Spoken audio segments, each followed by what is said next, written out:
In our world, unfortunately, some individuals commit heinous crimes such as murder. While many of these criminals are eventually caught, it's not uncommon for them to initially plead not guilty when they are brought to trial.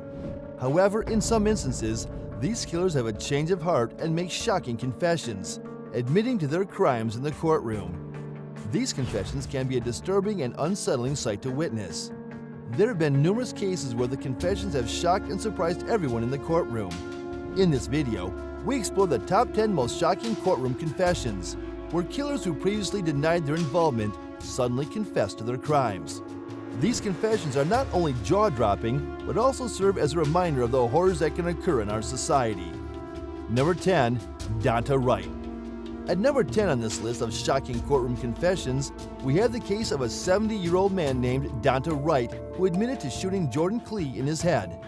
What makes this confession even more disturbing is the fact that Dant had a big smile on his face during the entire conviction and sentencing process. This caused concern among those involved in the case and almost cost him his plea deal. In the end, he was sentenced to 3 years in prison and placed in foster care. This confession was shocking, not only because of the nature of the crime, but also because it's rare for defendants to plead guilty in court. The victim's mother was present during the confession, which must have been a difficult and emotional experience for her. It's important to remember that crimes like this have real, devastating consequences for the victims and their loved ones. While we don't know the motive behind the shooting, it's clear that this wasn't a joking matter and shouldn't be taken lightly. It's important for us to take these cases seriously and to work towards preventing future crimes. Number 9. The murder of the wife of a Marine. The courtroom was left in shock as a former Marine dropped a bombshell confession during his murder trial. In a remote California desert, he had pushed the wife of another Marine down an abandoned mine shaft, leading to her untimely demise. The accused, Lee, initially pleaded not guilty, but after an extensive 2-month search, he finally came clean, stating that he had to reveal the truth. Lee's decision to kill the victim stemmed from an overwhelming sense of anger that consumed him. He claimed that the victim had molested one of his family members, leading him to act out of a place of vengeance. His admission rocked the courtroom, leaving many to wonder about the lengths one can go when consumed by emotions. The case serves as a tragic reminder of how unchecked anger can lead to devastating consequences. Number 8. Richard Hooton. Richard Hooton's murder confession was a chilling revelation that sent shockwaves through the criminal justice system. Hooton, who had previously maintained his innocence, made the sudden decision to come clean and confess to the murder of his wife Tessa and her unborn child. The confession was both detailed and disturbing, as Hooton described how he had strangled his wife to death with a belt before disposing of her body in a remote area. Hooton also remembered that he had murdered his wife's unborn child, a heartbreaking revelation that left many stunned. What made Hooton's confession even more remarkable was his motivation for coming forward. Rather than attempting to escape justice, Hooton had decided to confess as a means of seeking closure and accepting responsibility for his actions. His willingness to face the consequences of his actions was both courageous and rare, serving as a testament to the power of self-reflection and redemption. Ultimately, Hooton's murder confession was a tragic reminder of the devastating consequences that can arise when emotions are left unchecked. However, it also demonstrated the transformative power of accountability and personal growth, offering a glimmer of hope even in the darkest of situations. Number 7. John Hughes. John Hughes, a 33-year-old man, shocked the courtroom when he confessed to killing a truck driver and revealed he was responsible for several other murders. Hughes showed no remorse and stated that he would do it again if given the chance, explaining that he had an insatiable urge to kill people due to his brain working differently. He claimed to have killed at least 20 people, some on Route 15. The confession left many wondering how he had gone undetected for so long. Despite this, his arrest offers hope that justice can still be served, reminding us of the darkness that can exist in human beings. Number 6. Alex King. The trial of teenager Alex King for the murder of his father Terry was a shocking and disturbing affair. Alongside his 14-year-old brother Derek, Alex had used a baseball bat to bludgeon their father to death before setting their family home on fire. During the trial, Alex King made a startling confession as part of a plea deal. He admitted to his involvement in the murder and arson, and in exchange for his plea, he was given a sentence of 22 years to life without parole, as well as a possible additional 30-year sentence for the arson. The confession shed light on the tragic circumstances that led to the murder. Alex and his brother had been subjected to years of abuse at the hands of their father, and the murder was their desperate attempt to escape the cycle of violence. However, the brutal nature of the crime and the subsequent confession left many grappling with the complexity of the situation.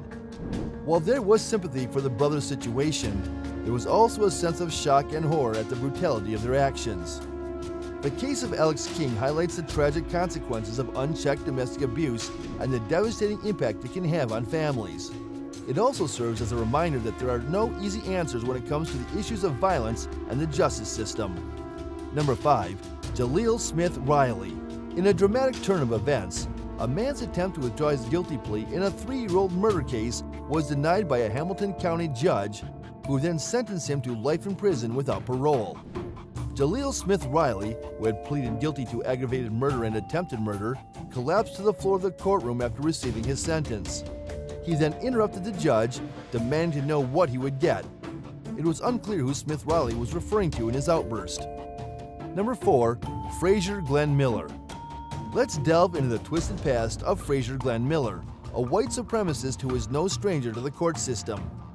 In 1986, Miller, the leader of a Klan group, was found guilty of violating a consent order that settled a lawsuit filed against him and by his group by the SPLC. This violation resulted in a federal contempt of court charge, for which he was sentenced to a year in prison with 6 months suspended. But instead of facing his punishment, Miller disappeared while out on the appeal bond, only to be caught later in Missouri along with 4 other Klansmen and a cache of weapons. Despite his prior offenses, Miller was back in the news for a heinous act in 2014. In an anti-Semitic hate crime, Miller shot and killed a 14-year-old boy and his grandfather outside of a Jewish community center and a woman who was visiting her mother at a Jewish assisted living facility in Overland Park, Kansas. After representing himself at trial, he was sentenced to death and almost 33 years in prison in November 2015. Frazier Glenn Miller's statement is a disturbing example of hate speech and white supremacy ideology. Miller, a former leader of the Ku Klux Klan, expressed his beliefs that white men are cowardly and have allowed Jews and non-white people to take control of America. He accused Jews of controlling the government, banks, and media, and claimed that non-white people have stolen jobs and destroyed the future of white children.